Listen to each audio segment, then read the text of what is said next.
Breaking news చూస్తున్నాం. Phone tapping కేసులో ముగ్గురిని అరెస్ట్ చేశారు పోలీసులు. అరెస్ట్ అయిన వారిలో హరీష్ రావు పిఏ వంశీకృష్ణతో పాటు సంతోష్ కుమార్, పరశురాములు ఉన్నారు. ఇదే కేసులో A1 గా మాజీ మంత్రి హరీష్ రావు, A2 గా రాధాకృష్ణరావు ఉన్నారు. చక్రధర్ గౌడ్ కు బెదిరింపు కాల్స్, మెసేజ్లు చేస్తూ డబ్బుల వసూలుకు పాల్పడ్డారు వంశీకృష్ణ, సంతోష్ కుమార్, పరశురాములు. ఈ ముగ్గురు కలిసి ఒక రైతు డాక్యుమెంట్స్ తో సిమ్ కార్డు కొనుగోలు చేశారు. రైతుకు తెలియకుండానే ఆయన డాక్యుమెంట్స్ ను సిమ్ కార్డు కోసం ఉపయోగించారు నిందితులు. ఫేక్ సిమ్ కార్డును ఉపయోగించి చక్రధర్ గౌడ్ కు బెదిరింపు మెసేజ్లు చేశారు. సిద్దిపేట నియోజకవర్గంలో సామాజిక కార్యక్రమాల్లో చక్రధర్ గౌడ్ పాల్గొనకుండా బెదిరించారు. గతంలో ఆరోగ్యశ్రీలో పనిచేస్తూ అవినీతి ఆరోపణలు ఎదుర్కొన్న హరీష్ రావు పిఏ వంశీకృష్ణ కీలక నిందితుడిగా గుర్తించారు. ఆరోగ్య శాఖ మంత్రిగా హరీష్ రావు ఉన్న సమయంలో ఆయన పేషీలో పనిచేశారు వంశీకృష్ణ. రైట్, వివరాలు మా ప్రతినిధి అనిల్ లైవ్ ద్వారా అందిస్తారు. Anil, phone tapping case updates ఏంటి?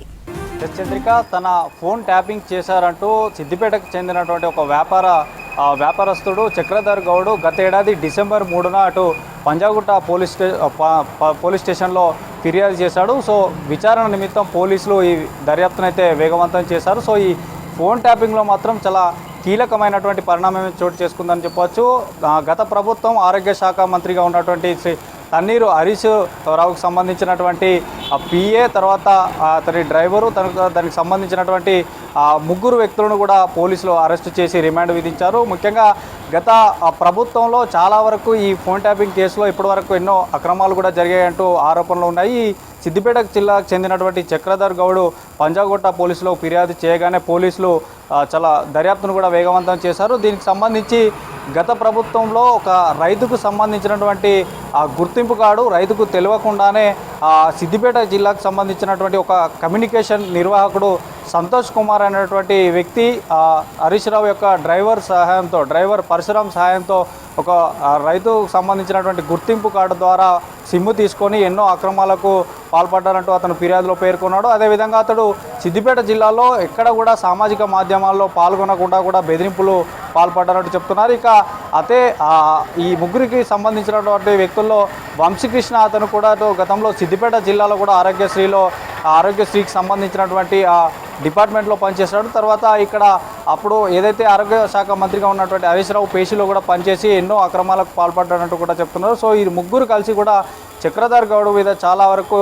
బెదిరింపు కాల్స్తో పాటు ఇతరు ఫోన్ కూడా ట్యాపింగ్ చేసి అప్పుడు ఉన్నటువంటి ఆరోగ్యశ్రీలో కూడా చాలా అవకతవకలు జరిపారంటూ కూడా అతను ఫిర్యాదులో పెట్టుకున్నాడు. సో ఈ ముగ్గురిని మాత్రం అరెస్ట్ చేశారు. ఇందులో కీలకంగా కూడా ఇటు A1 గా ఇప్పటికే మాజీ మంత్రి హరీష్ రావుతో పాటు మాజీ డీసీపీ టాస్క్ ఫోర్స్ రాధాకృష్ణరావు పేరు కూడా ఇందులో ఉన్నాయి. కాబట్టి ఈ యొక్క రాజకీయాల్లో చాలా చర్చనీయాంశంగా మారింది. సో వీరు ముగ్గురికి మాత్రం రిమాండ్ కూడా విధించారు. ముఖ్యంగా వీరు చాలా వరకు ఫేక్ సిమ్ కార్డును ఉపయోగించే ఈ అక్రమాలకు పాల్పడ్డారు. తర్వాత అతను ఎక్కడికి వెళ్ళినా కూడా సమాచారం అంతా ఎట్లా తెలిసిపోతుంది అనేటువంటి విషయాలు కూడా అతను అనుమానం వచ్చేట్టు గత ఏడాది పంజాగుట్టలో అయితే కేసు నమోదు జరిగింది.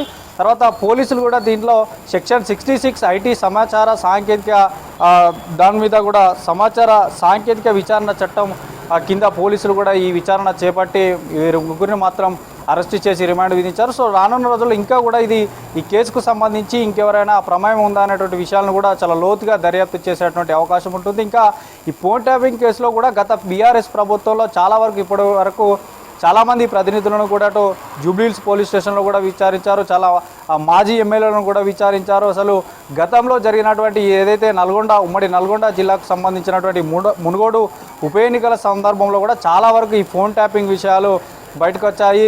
పోలీస్ అధికారులతో పాటు రాజకీయ నాయకులు కూడా విచారించారు. సో మొత్తానికైతే ప్రస్తుతం ఈ ముగ్గురి అరెస్టు మాత్రం ఈ రాజకీయాల్లో ఒక చర్చనీయాంశంగా మారింది. ఎందుకంటే తాజా మంత్రిగా ఉన్నాడు కాబట్టి మంత్రి పేషీలో పనిచేసినటువంటి వ్యక్తులు, మంత్రి డ్రైవర్గా ఉన్నటువంటి వ్యక్తితో పాటు ఈ యొక్క ఫోన్ ట్యాపింగ్ విచారణ బయటకు వచ్చింది కాబట్టి సో పూర్తి స్థాయిలో మాత్రం ఇంకా రానున్న రోజుల్లో ఈ ముగ్గురు ప్రమేయమే కాకుండా ఇంకెవరైనా ప్రమేయం ఉందా అనేటువంటి విషయాలు కూడా పోలీసులు చెప్పనున్నారు. సో మొత్తానికైతే ఈ ఫోన్ ట్యాపింగ్ కేసులో మాత్రం మరొక కీలక పరిణామం చోటు చేసుకుందని చెప్పొచ్చు చంద్రిక.